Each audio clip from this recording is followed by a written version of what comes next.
In this video, I'm going to show you how to set up delivery methods in your online store. First step, on the left side menu, go to section Store.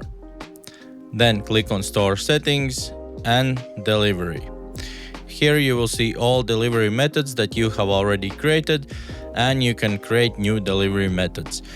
First, to start, simply click on the button and the window will open where you will have to fill in the necessary fields. The first field is simply the name of the delivery method.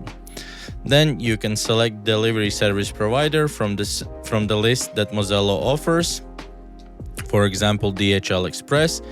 Then you will have to set cost, and then there will be an option to set the minimum order amount and maximum order amount, which means that if the order is under or over a specific limit, the delivery method will or will not be available. Same applies to the minimum weight and maximum weight if you have set the specific parameters in your product descriptions.